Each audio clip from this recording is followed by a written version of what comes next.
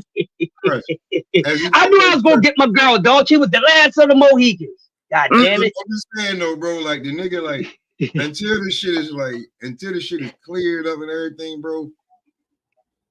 That's a damn, that shit is a no contest. Just like we go back and watch when James Toney and Roy Jones won those fights, and then you come back and find out them shit is no contest. Like That shit don't count.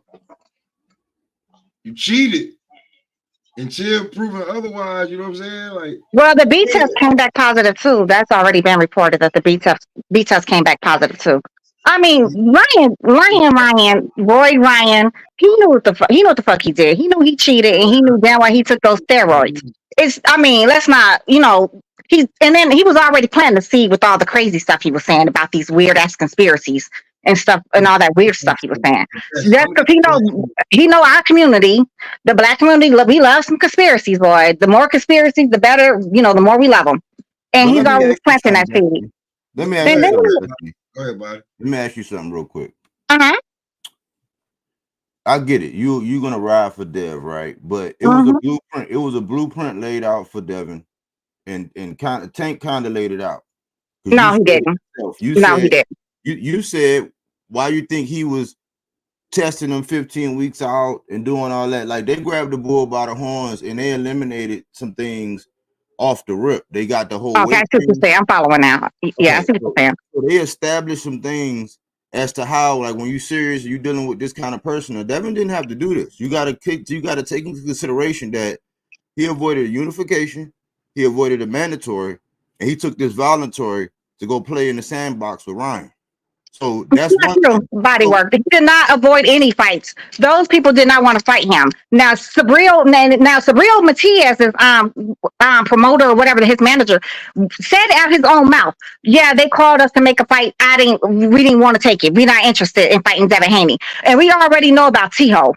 He much rather fight, every Tom, Dick, and Harry, but any name. Now he's fighting some guy that nobody's ever heard of. A cricket, a legged, a socket to me, or who the fuck that guy is. So allow me to continue. But there was an opportunity. If we're not gonna point fingers and say, what facts is, there was an opportunity for him to do a unification. There was With who?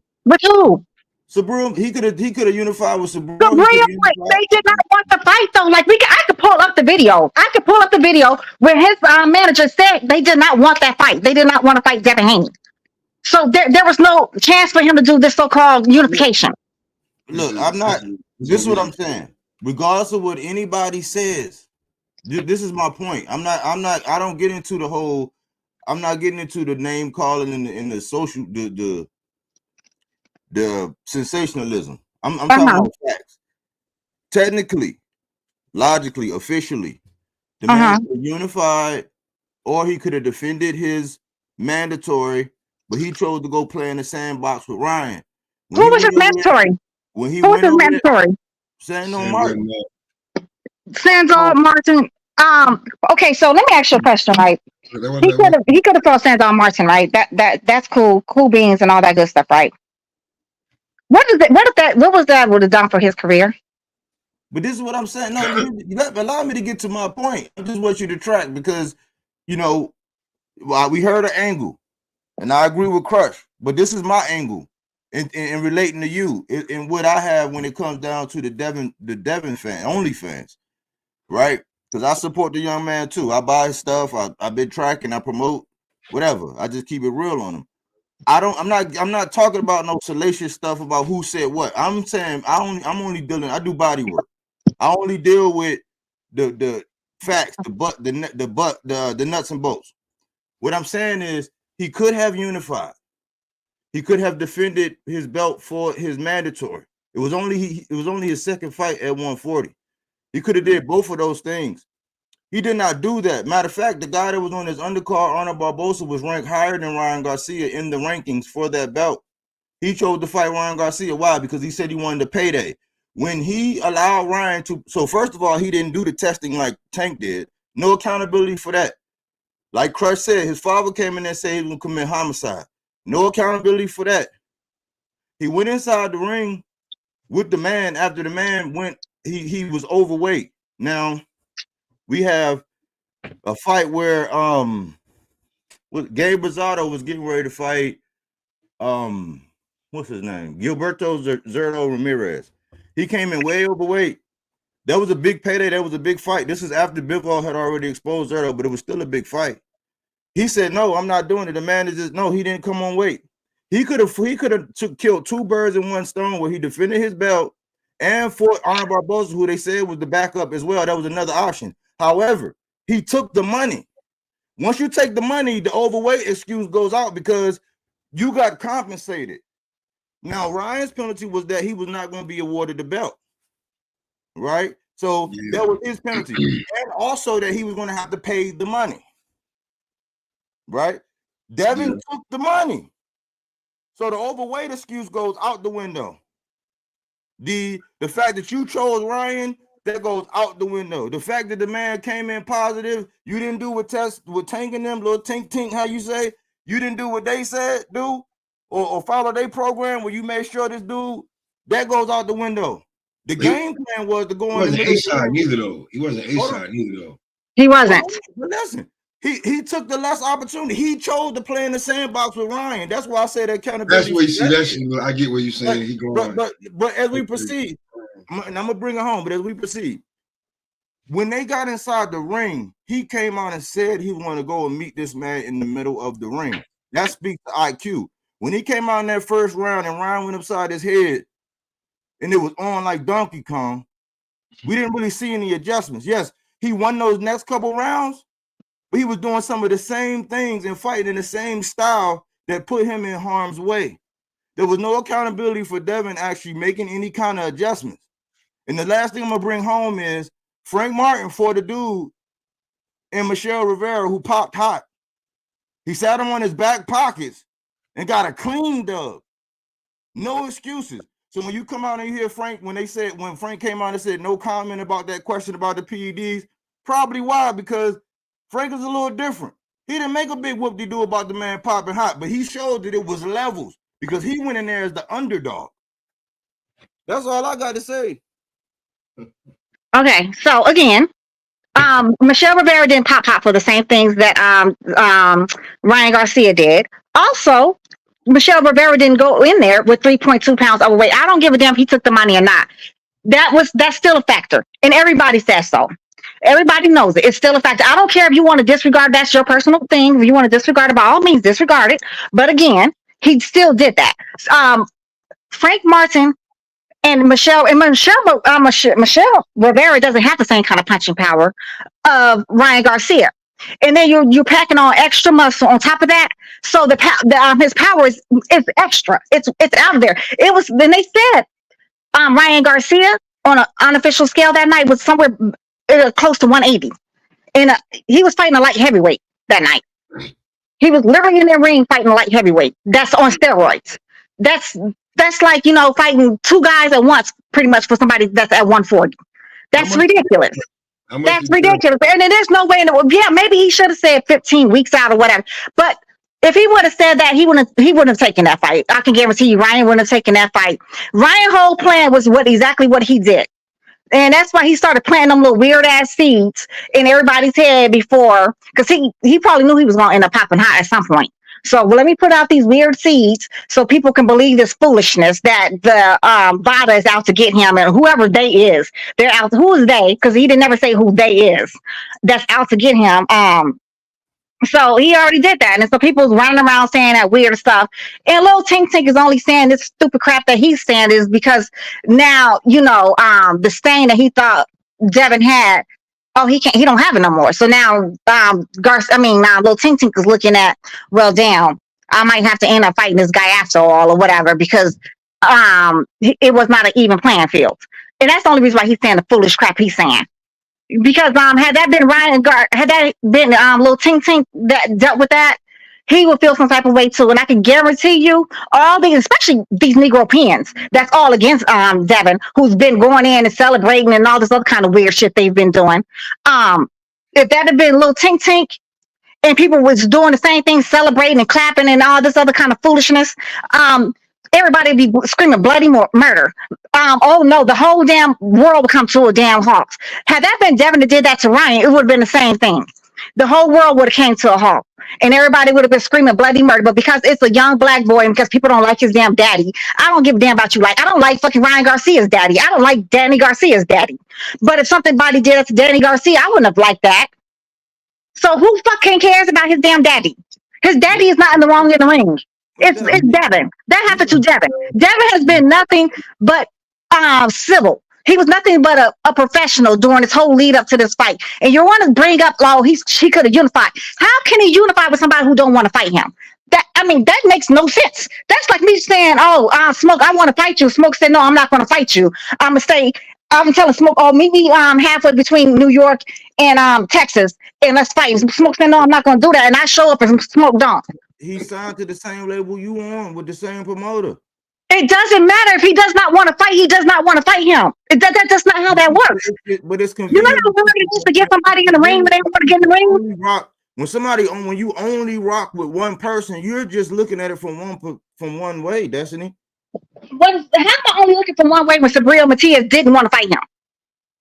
But you pointed to his manager. You know what Sabrina Matias also said? He said Devin Haney does not sell pay-per-views. Bitch, what pay-per-views have you ever sold? What Sabrina Matias ever? Has he ever been on pay-per-view? But listen, when people point at Bill and say Bill said this, you be like, oh man, you can't believe what Bill say.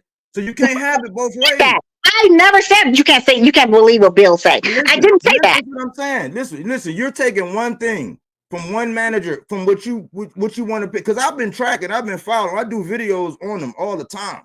Like there was a just because you do a video don't make it facts. When it wasn't just because you do a video don't make it facts. No, the boy said it himself. He was not interested in the Devin Haney fight. Sabrina Matias said it himself. His manager said it himself. They were not interested in fighting Devin Haney. He didn't say that. They wanted to fight. Yes, they did. Yes, they did. And pull up his videos. I'm gonna send it to Smoke later on so he can send them to you. Because yes, he did say that. And we could put $100 on it right now.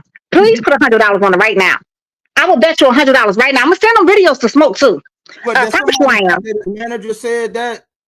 Yes, and Sabrina Matias. They both said they didn't want no fight with Devin because Devin doesn't sell. Devin is not a pay-per-view draw. I know what you're talking about. That was way after the opportunity when they could afford. No, what do you mean? Bill, look, the night that was before Devin signed the dotted line with Ryan Garcia. That was before Devin signed that fight with Ryan Garcia. Definitely, listen. The morning after Devin fought Regis, Bill had kicked it off talking about they wanted to fight Sabrina Matias. And that whole campaign, by the time you said what you're saying, you know how long that was, months in between that time frame. You do know that, right? I don't even know what you're talking about. What do you mean there was months in between that time frame? What are you talking about? When he said Devin don't sell and all this, you know how far that Bill was on the phone was saying he was on the phone trying to reach Sabrina Matias the morning after he fought. Hold on, let me finish. Okay. The morning after Devin fought Regis. They were Bill was saying he was on the phone trying to make a fight with Sabrina Matias. By the time Sabrina Matias and them came back and they got out in the public and got ahead of it, they painted this whole picture like he had wanted $4 million and all this extra stuff. The benchmark to where you're talking about here recently when he was saying Devin don't sell, there are several months between that time frame. That's what I'm trying to say. He could have unified with Sabrina Matias. No, they did not want to fight. His manager said they did not want to fight him. It doesn't matter if it was months or not. He still had a chance to fight Devin. The point is, he still had a chance to fight Devin, and they turned it down. That's the point. They still had a chance to fight Devin, and they turned it down. No, because body work, what you're saying don't make sense. What do you mean it was months after? You don't want it to make sense. No, it doesn't make sense. It literally because it was months after. All you're doing is waiting for me to speak done, and then you're going to say what you're going to say regardless. So it's not a conversation.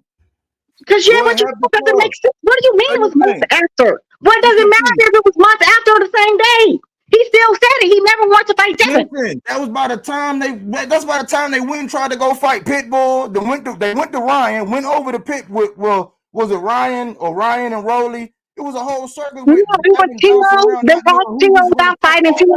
It already happened. Tio was talking about something. He's moving up to fight Terrence Crawford. So it was a whole bunch of shenanigans in boxing. Get yours off, man. You know it's a whole bunch of shenanigans in boxing. You already know that. People be having 1,000 different excuses why they can't fight somebody. We've seen it. We've seen them do this rigmarole, this dance 1,000 times. Just like Cinnamon talking about something, he can't fight David Benavidez because he represents Mexico and he's not fighting other Mexicans.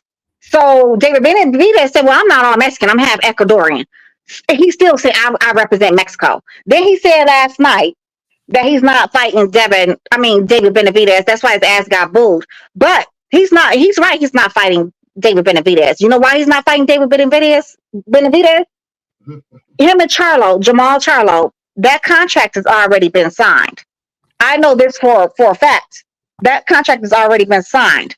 And it's a real fucked up situation because Jamal Charlo is a severe alcoholic. He's been in and out of hospitals with seizures. And the fact that PBC is allowing this fight and allowing this young man to get in that ring where he can actually die, it's the most fucked up shit I think I've ever heard.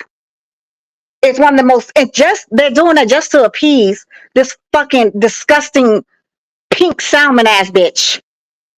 That is horrible. And Ronnie Shields, if he allows that as a trainer, he allows this man who's a severe alcoholic who's been having seizures to get in that ring with Cinnamon for $1, he's scum on the earth too. That everybody's scum on the earth that's involved with that. That contract should have never been allowed. Absolutely not. He did a little fucked up on that interview when he was talking to Ocho Cinco. He did a little. Yeah. He didn't. He looks gone because he is gone. He's been in and out of hospitals with seizures. He's a severe alcoholic. He's not one of those alcoholics that he could just stop drinking. No, he's one of those alcoholics. He has to have a drink. If not, those shakes can kill him. And this is what PBC is doing, because that's some nice shit. That's some normal shit, because that's normal. All this to appease that pink salamander Weasley ass son of a disgusting human. Edgar Berlanga's getting that fight, guaranteed. No, that contract is already signed. Smoke. That contract is signed, sealed, and delivered. I feel you on that, but in my opinion, like, you think they're gonna call it off? You think they're gonna be they're gonna have to avoid that? They're gonna avoid, and that's why Edgar Berlanga is so confident about him getting that fucking. And he's gonna get his ass knocked out because Edgar Berlanga does not have a good chance. So I don't even know why he's. I guess he wants to payday too. Even better and looks more better for Canelo that he knocks out Edgar, because Edgar. I said it. I'm gonna keep saying it. Edgar Berlanga had a good outing his last fight. Doesn't matter who the fuck it was. They made the guy seem like he was something. They're gonna have the fight on PBC and his own because he signed a contract, so he can fight whoever he wants, and he's gonna pick Edgar Berlanga. Well, if they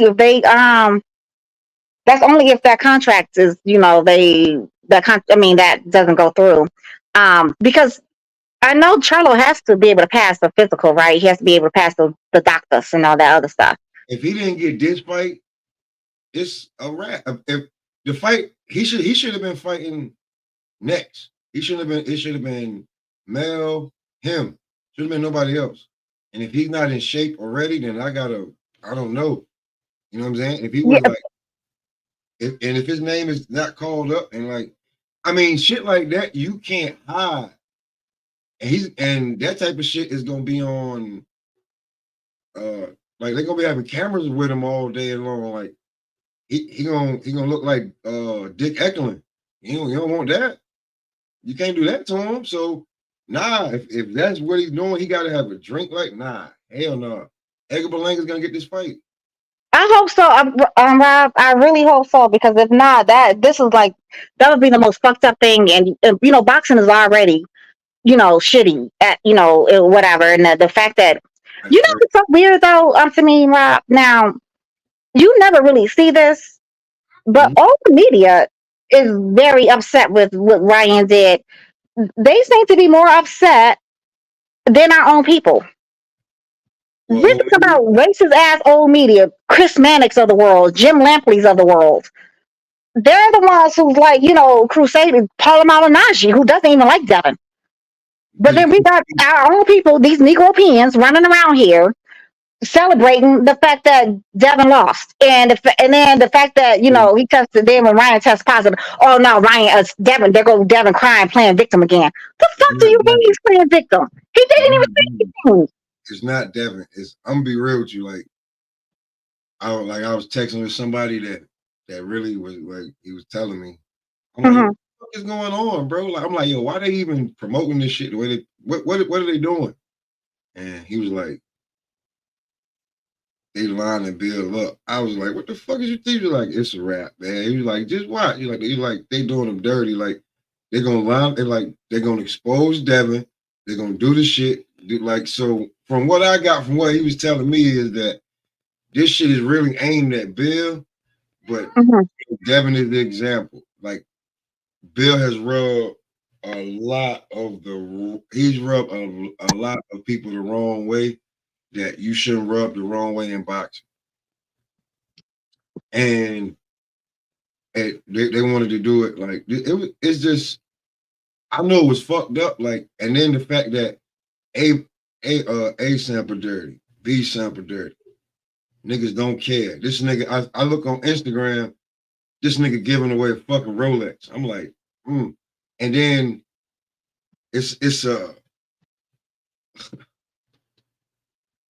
like a toss up of if you care or if you don't, and then if you don't know what everything means, and then you took the bread instead of not, but like, nigga, this is the magnitude of the fight. Like, this shit is crazy. This shit could be judged in the court of law on some real shit. Like, so. Well, from what I understand, he cheated. In the way you look at it, you cheated. So,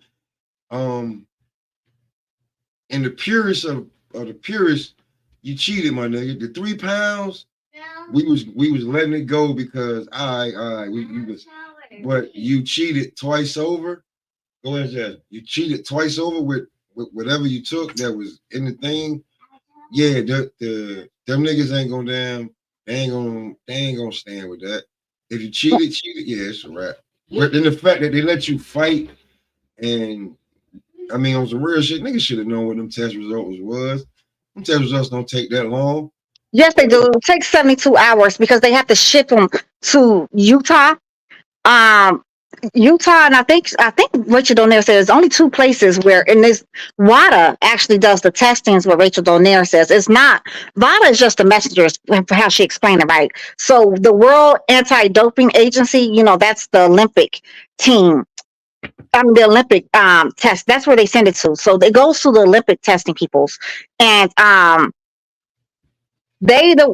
like Rachel was saying, boxing are not the number one priority because boxing is low on the totem pole because boxing is not the biggest money grab. So you have soccer, football, basketball, all of that's going to come before boxers test. So that's why it's usually like a 10 to 14 day turnaround for boxers to know their results of their test. So that's what Rachel said. And I mean, but to be honest, Smoke, I did think, and I had told Blue and my mother, I was like, I was like, I've never seen Ryan hit that hard. Like, and just I knew something was. I didn't want to be that person that be, with the start saying, accusing people of having steroids and stuff like that. So I didn't say anything. And then the test hadn't, nobody said anything about the test. So I figured like, oh, well, he must be all clear. So, he just beat Devin fair and square or whatever. But then when I test, I was like, yeah, so my intuition was correct because there was just no way. Like, I've never seen, we've seen Ryan fight. We know Ryan got a little power or whatever, but it was never like that, Smoke. Never. Like, that was crazy. There's a lot of this shit going around about how he cheated. I done seen a bunch of shit. I was just like, man, I don't know how they gonna spin this on either way around because I done seen shit that Devin's talking about he's retired. Maybe he feel disgusted, and because I'll be real with you, like a fight this magnitude, I know this shit got to be flown something, but I guarantee you somebody's there or there's a facility somewhere that they can test and find that shit out. Yo, this motherfucker is on something. But the fact, I know Dad feel the fact that the way he talking about he gonna retire. No, he never said that. He never said he was gonna. That's some. I don't know who's playing that rumor, but Blue? He never said that. Blue. So no, Blue. But Blue said that, but he was saying that's not true. He just put that as his header. But you actually listen to the video. He's saying that's Devin never said that. But okay, so if Devin feeling, I know how he feel. He feel betrayed, and that's man shit. Like, cause he probably felt like the shit was gonna be straight, and the shit wasn't straight. So, and then. And Ryan was friends. They used to be friends, right? They had a personal relationship. And then, I seen some shit where the motherfucker the people that sell a spokesperson for the people that sell the shit that Ryan supposedly took to take the shit. Sometimes it has that shit on the label, and sometimes it doesn't. So now I'm like, what the fuck is going on? No, the ashwagandha people, they responded and said, we absolutely do not put Ostarine or any other kind of steroids in our product. I think the name of the supplement, the ashwagandha supplement, is called Gaia. I'm not sure how you pronounce it. It's GAIA. The shit that I seen, I know I actually looked at it and was like, and it was the dude, it was a spokesperson. He was saying that the shit that sometimes it's on the label, sometimes it's not. And I was just like, well. Oh yeah, I know what you're talking about when that guy was saying some supplements is like that. But they said there's a list of. They said Vada's able to crack down on all that stuff, and they said for the most part, fighters know what they can and cannot take. But the ashwagandha people, the one that Ryan Garcia was holding up and saying this is what he takes or whatever, they came out and said no. We don't do that, nor have we ever. And they said they welcome Vada to come test all their products or whatever. So you already know Vada's gonna go, get that and test that. So I seen that, but so until like I really I'm like however it looked like because I heard that the shit that he went to go take to try to cut weight because he knew it was gonna be hard to make the shit, right? That's the shit that he took, and that's why them people spoke out, because sometimes they say sometimes it's on the label, sometimes it's not. Now you just some lazy motherfuckers. With you, because if you just know, sometimes you put it on the label, sometimes you don't. That's fucked up. But if he went to take that to try to cut weight and then the shit didn't work. But that's not what ashwagandha is for, though. It's a mood stabilizer. It's to help you with stress. So that's not a weight cutter. That doesn't help you with weight. I'm talking about the other people who said that sometimes they put it on, sometimes. But he didn't. But that's the only thing Ryan said he took was that. Ryan literally said out of his own mouth he did that stupid ass live with them random ass cheap ass hoes he had behind him. That was his little, choir. That was a very weird video.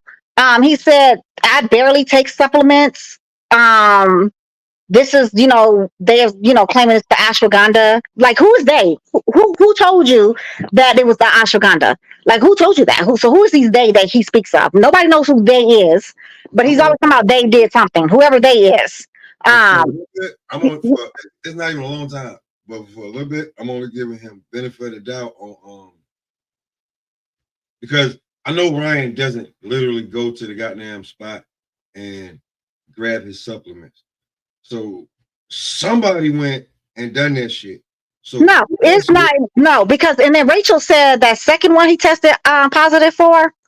No, she said that Ostarine can come in a pill form, but she said that second one. It's only by injection. So who's injecting you with shit? And why you don't know what they're injecting you with? So who's injecting you with shit and why you don't know it? How do you explain it? You can't explain it. So he took those drugs willingly. He knew what the fuck was going on. Ryan, that's why he was doing all that crazy stuff and showing up and, talking about I haven't been working out and, just acting very bizarre. That, he was acting very, very bizarre because he knew the whole time he was juicing. And, people keep getting this thing mixed up too, Smoke, that they believe, where people keep saying, well, if he did take those steroids the day before and then day of, they wouldn't have had no effect. No, that's not what that means. All it means is the test he took the day before the fight and the day of the fight he still had, steroids in his system.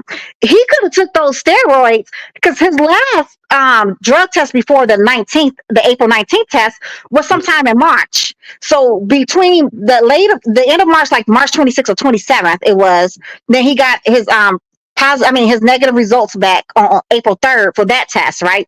So from March 26th or 27th until April 19th, there was no VADA testing in between that time.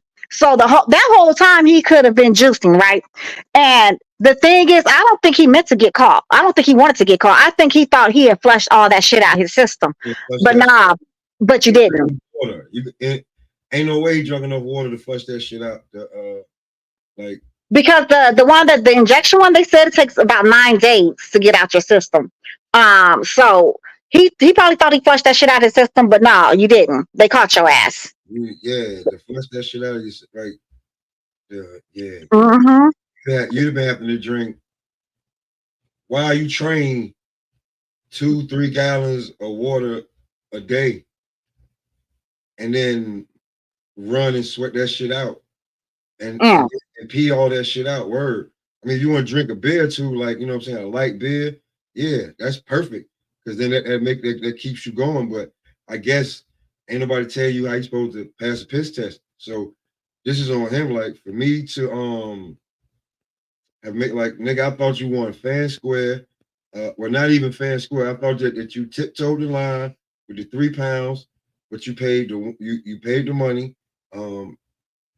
Yeah, so it's kind of like, yeah, I mean, like you said, it wasn't exactly fair and square, but it wasn't like, that's what I thought too. I was like, well, I didn't think that. I thought there was something. I really thought maybe he had something in his gloves, because I'm like, man, I know Ryan got some power, whatever, but he don't hit like that. We just saw him fight that Oscar guy, and it wasn't like that neither. You know what I'm saying? He wasn't like that with that fight neither. And we saw when he fought Lil Tink Tink, and before that, whatever the guy was before he fought Lil Tink Tink. So his power just wasn't like that. This was different. Before he fought Tank, it was old ass Fat Fundora. So that's what happens.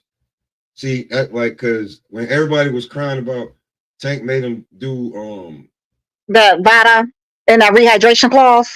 Yeah, because he knows, bro. I already know. Like, that's why Tank was yelling at Frank. Like, nigga, I know. Like, nigga, I know. I'm at a level where I know.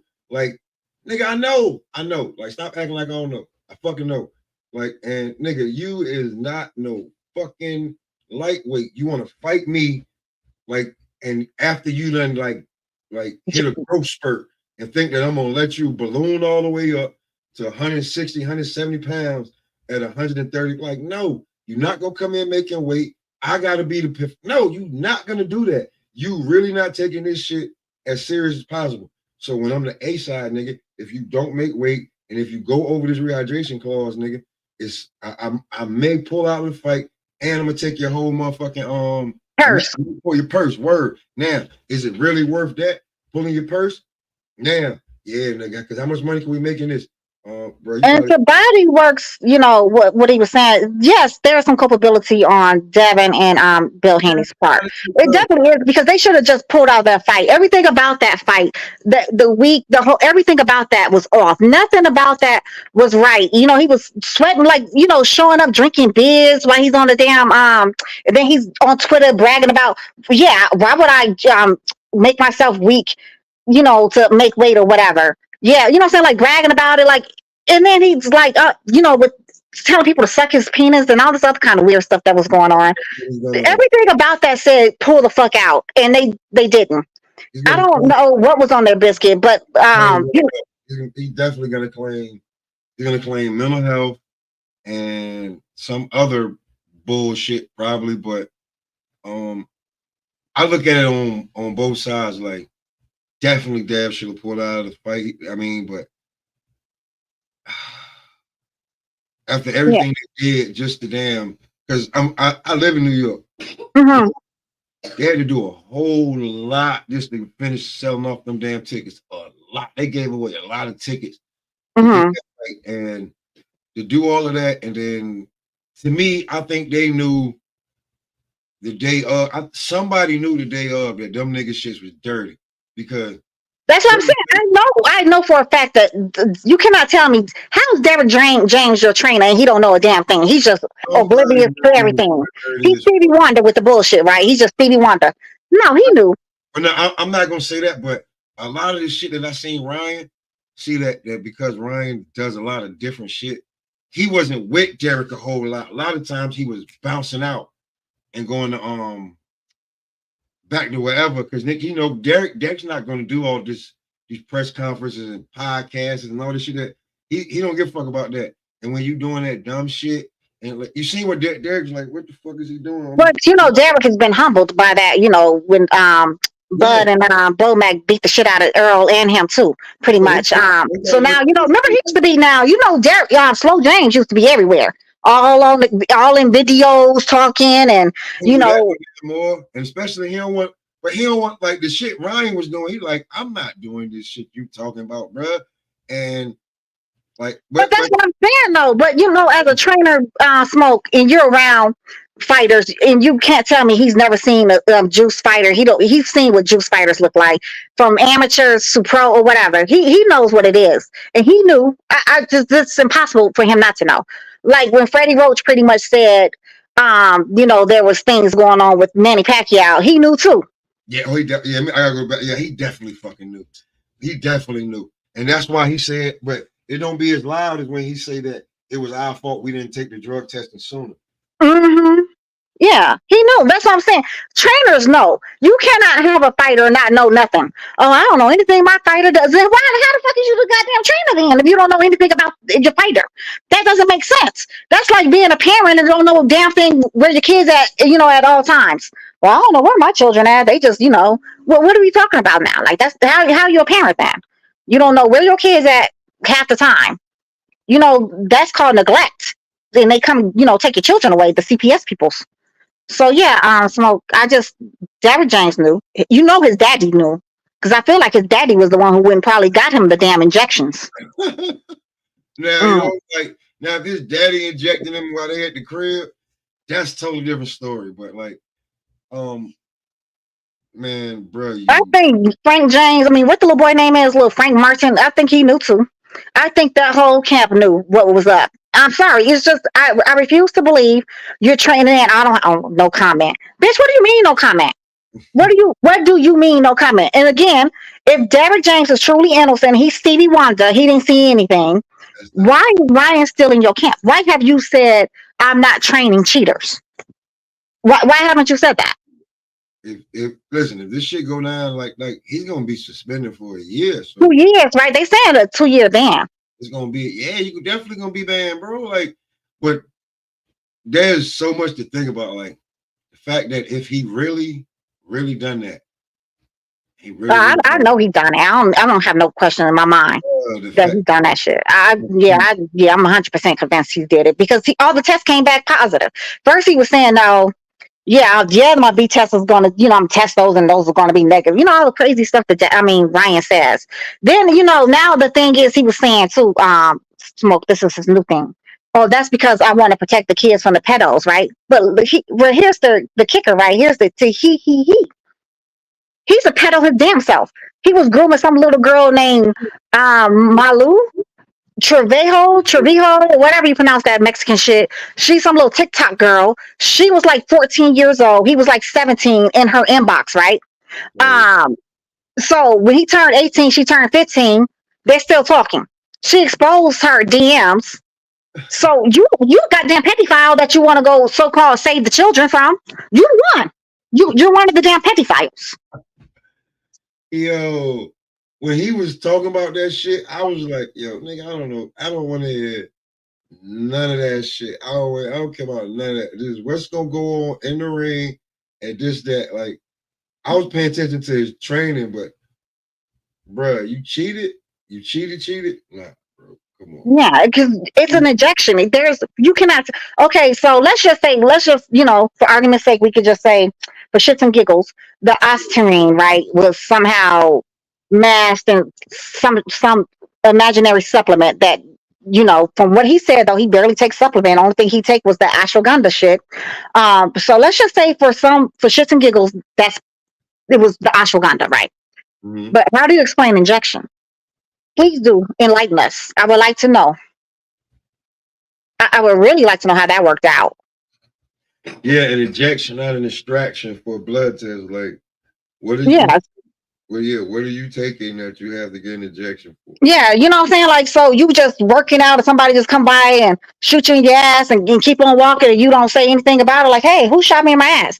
You know what I'm saying? Like, so, I mean, like, bruh, stop it. Like, yeah, facts of life. Like, I don't know what the fuck. Like, an injection is different. Like, you didn't take a pill or, you know what I'm saying, a drink or something like that but nigga, an injection, like, come on, bro. Yeah, there's no way you can't get around that. So there's no way in the world you can tell me you didn't know somebody was injecting you. Or I didn't even know I was being injected. So you really just don't know nothing about your camp, huh? You just out there just blind off in the wind. You don't know shit what's going on in your camp. Him taking the shit the day of, like, you niggas need to shut up, because if he took it the day up, if he took it the day that on the 19th when he got tested, that means that early in the morning when he damn weighed in and couldn't make fucking weight. So that shit wouldn't even came in on that first damn test. Word. That shit would have came in, it wouldn't have been on the first test, it'd have been on the second test. So he had to have been taking that shit no minimum than 3 to 7 days before. He had to have been taking that shit. And the Ostarine says you will see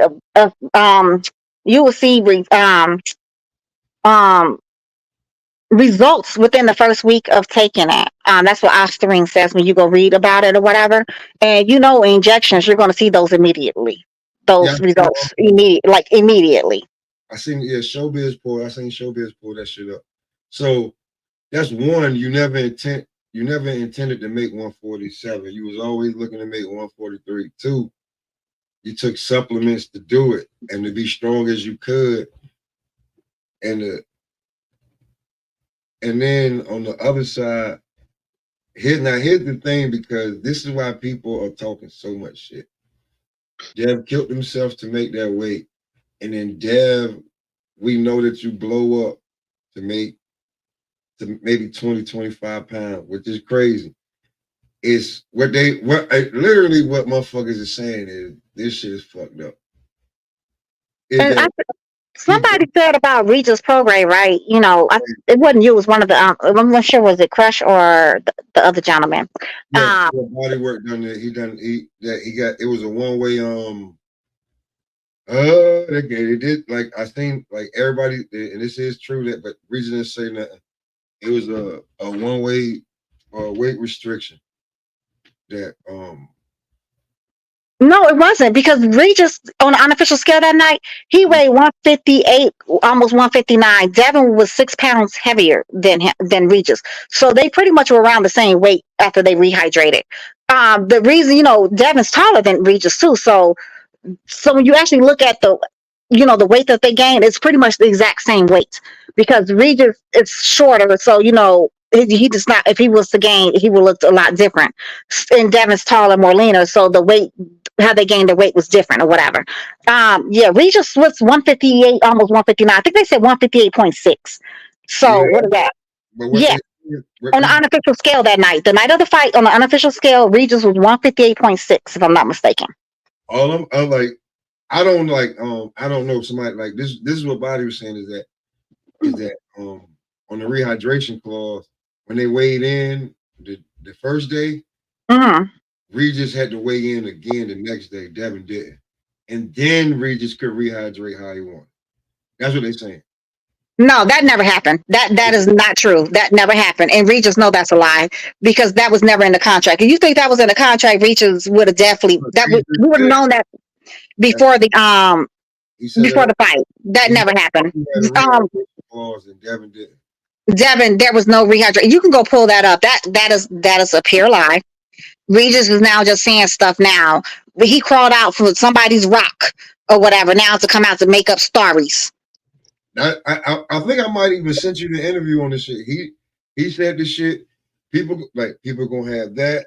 People gonna have this. So I'm telling you, is that a lot like when the way that I see people talking about how Devin lost, they're like he got a taste of his own medicine because they're saying he's always been the bigger fighter. He's always been the strong. He's always had the bigger. He's always been the fighter that blow up and be bigger. They start looking at it. He's always fought older fighters. I'm just telling you, they're telling you that this is the first time that he fought somebody where he didn't have every advantage. And he came out there toe to toe.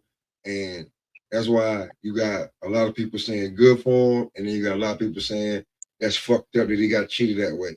So I just be like, well, why do you even say that about him? And then once you break it down, it ain't even really Devin is fucking Bill. Devin is always the bigger fighter, and he always always like, I mean, for me, I can tell you like maybe 2-3 years ago, I was like, why the fuck is Devin still at 135? That's a big ass boy. Like, when I see him actually like make, the unofficial weight and he done rehydrated from 5 hours later, 6-7 hours later after they did this shit at 5 in the morning, I'm like, ain't no way he 135 pounds. But I know he was waiting for that big fight. He never got it. I think Dev should probably be at 147 because you're really killing yourself trying to make that fucking weight. I don't think Dev was ready to go to 147. That's the glamour division.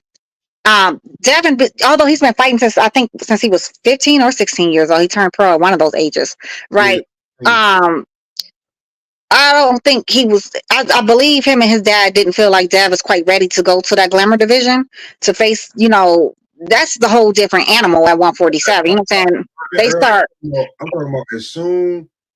To me, last night, if basically niggas was fighting for Bud's belts last night, I think Dev should have been fighting for one of them belts because I watched the fight because the Barrios and the Mastre fight, that shit was for the WBC intern, and Bud's not coming back down for that fight. No, he's not coming back to fight no 147, nobody.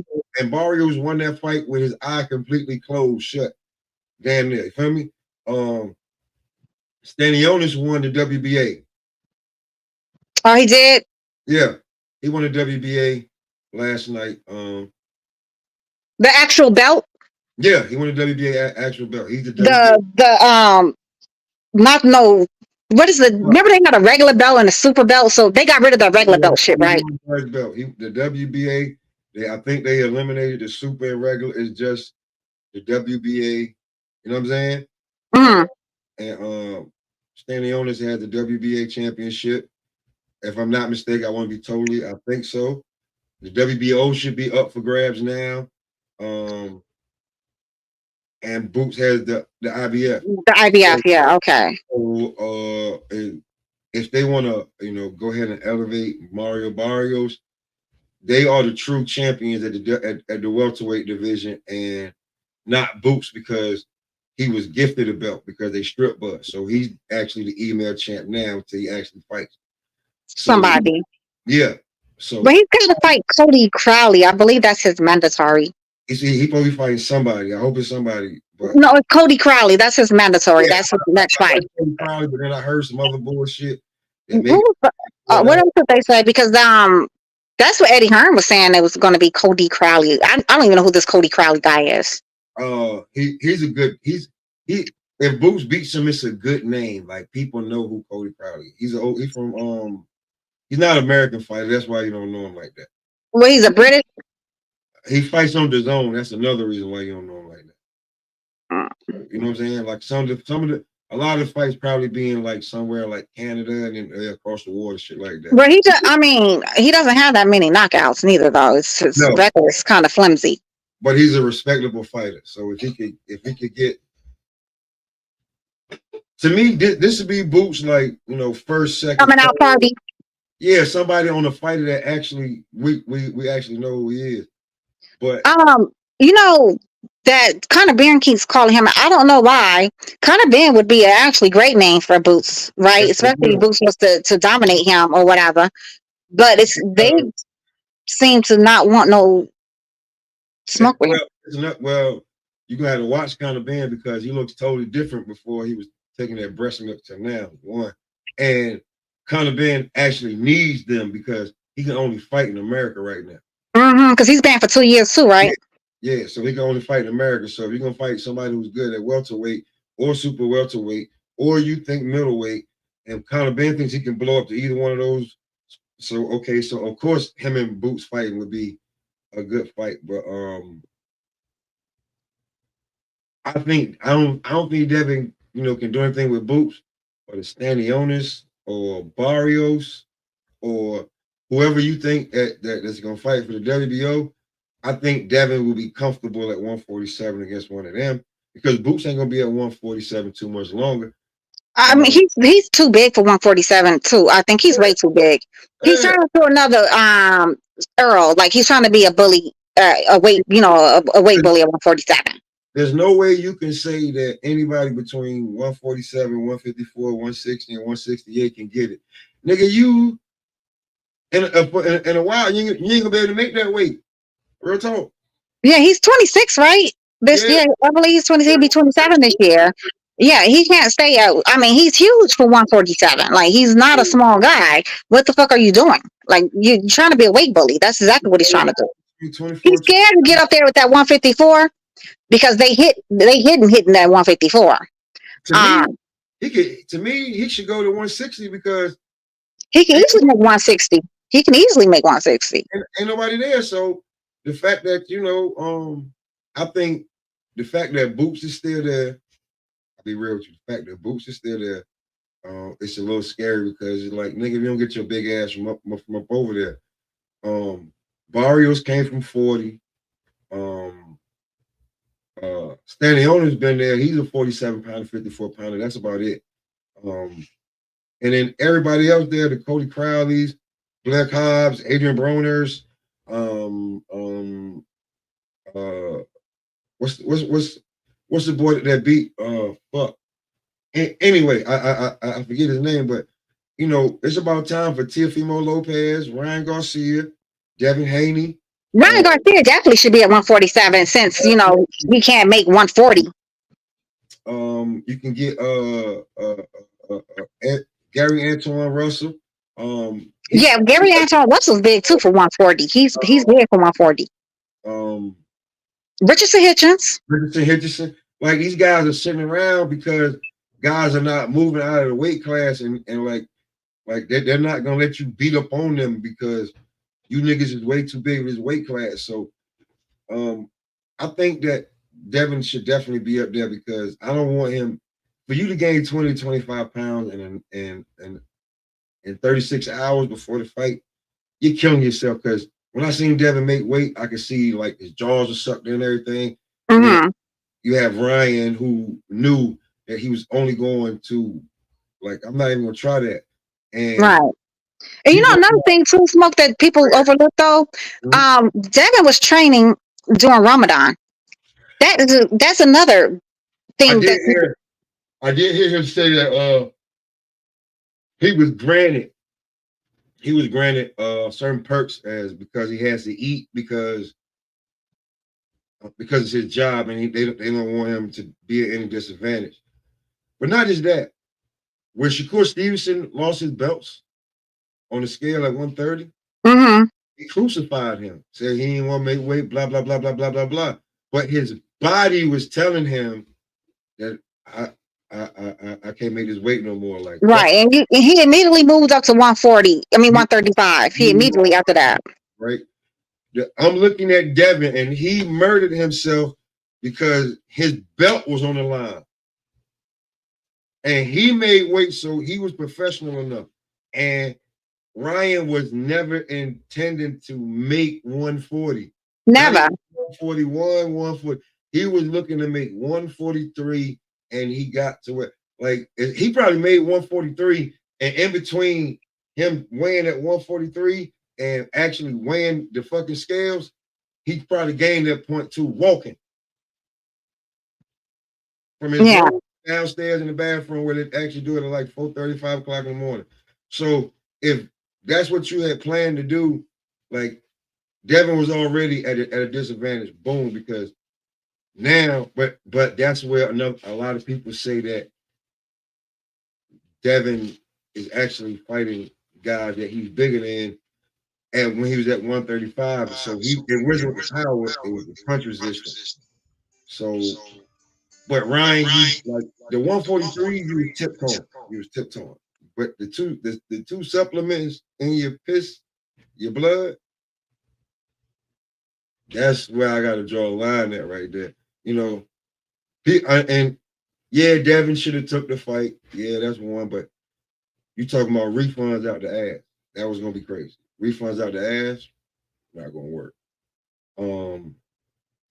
Two,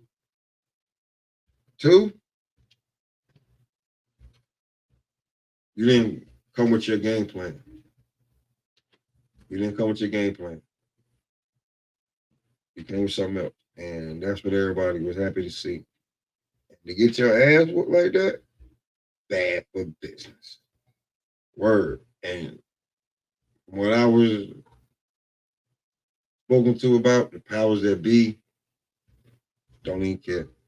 Have no, like, they wanted to expose you. Because you kind of went against the grain, and you're going against the grain, you don't cross some people you shouldn't have crossed. So that's how they feel.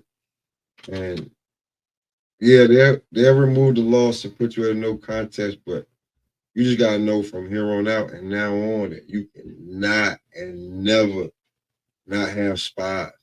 This is why, like, niggas always had spies, because you gotta keep eyes on shit like that. For real. Niggas remember when Wilder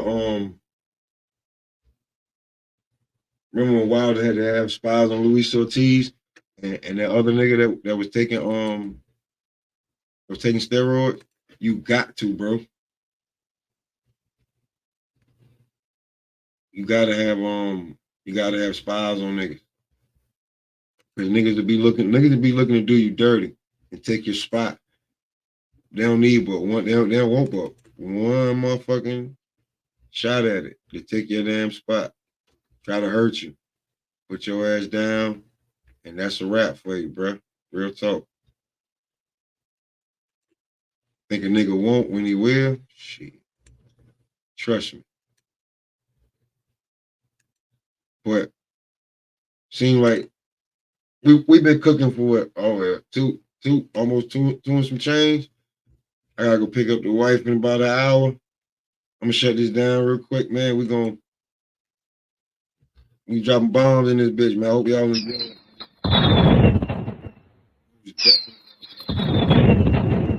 Stay smoking, bro.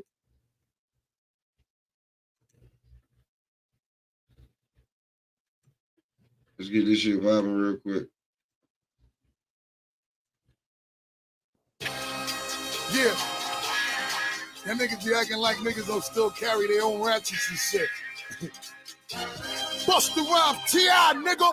Pimp Squad click, you bitch, please believe we bust 4/5 like the niggas on TV. Niggas talk greasy, but they don't wanna see me hopping out, squeeze 3, and then they go GP. Try to muscle me, nigga, please. Who the hell are you? Shut your fucking mouth and stop that bleeds. What you better do? Professional, sorry, your partner, this would be a lesson too, but they keep popping off at the mouth and I kill the rest of you. Go hop back in the 7 deuce, the color of tomato juice. Niggas lips loose, hope them pussy nigga bulletproof. Don't get a nigga misconstrued cause I'm in a suit. Cause if you see me pull a tool, it's cause I'm finna shoot. I got loot and they control the globe. But is you stupid? It's something you supposed to know. I hit you with the foe until your torso explode. Bet you ain't coming back to life like soul to soul. Hey, this song better pop off first. I got a rusty AR that pops louder than a cannon. Fuck your handgun, I pop you with the cannon. Tell your man chill, I hit him with the cannon. 2. Better fall back, nigga, cool off. Just in case you ain't familiar with the feeling of the cannon. Most never survive a hit from a cannon. One shot of murder, you click from the cannon. You can catch me on the block, a Bizu sag, smoking purple magic, but higher than Aladdin. Ludacris the greatest, straight lyrical assassin. The industry's a headache and my flow is like aspirin. A breath of fresh air, I leave whack rappers gasping. Counting up my math while these rappers get a fraction. A verse costs 100, but I think I'm about to tax them. Or load up the heat with more magazines than Maxim. You heard it from the source, so you should pick up on the vibe. I'm rolling on the court, so you can pick up on the 5. Or call me Lucky 7, your money is assed out. Luda the straight shooter, these dummies done crapped out. They leaving with a mug and a pocket of lint. If money fell from the sky, you couldn't pocket a cent. And me, I hit the pocket when it comes to that cash. I'm the garbage disposal. Bitch, you looking like Howdy do, motherfuckers, it's Weezy baby niggas bitching and I gotta talk them. Cannon. Listen close, I got duct tape and rope. I leave you missing like the fucking O'Bannons. One hand on my money, one hand on my buddy. That's the AK-47, make his neighborhood love me. Bullets like birds, you can hear them bitches humming. Don't let that bird shit, he got a weak stomach. Niggas know I'm sick, I don't spit, I vomit. Got it, 1 egg short of the omelet. Simon says, shoot a nigga in his thigh and leg and tell him catch up like mayonnaise. I'm the sickest nigga doing it. Bet that baby, these other niggas dope. I'm wet crack baby, yes. Get back, boy, this a setback. Clumsy ass nigga slip and fall into a debt trap. Them boys pussy, born without a backbone. And if you strap, we can trade like the Dow Jones. Run him up, I hope he got his towel on. I aim at your moon and get my howl on. Some niggas cry wolf, I'm on that dry kush. And when it comes to that paper, I stack books. You heard what I said? Put you on your feet or put some money on your head. Life ain't cheap, you better off dead if you can't pay the fee. Shout out my nigga Fee. See every motherfucker at the door don't get a key. You're outside looking in, so tell me what you see. It's about money, it's bigger than me. I told my homies don't kill him, bring the nigga to me. Yeah, don't miss, you fucking with the hitman. Kidnap a nigga, make him feel like a kid again. Straight up, I ain't got no conversation for you. Nigga, talk to the Cannon. Yeah, have a few words with the Cannon. Yeah, tell it to my motherfucking Cannon. Yeah, straight up, I ain't got no conversation for you. Nigga, talk to the Cannon.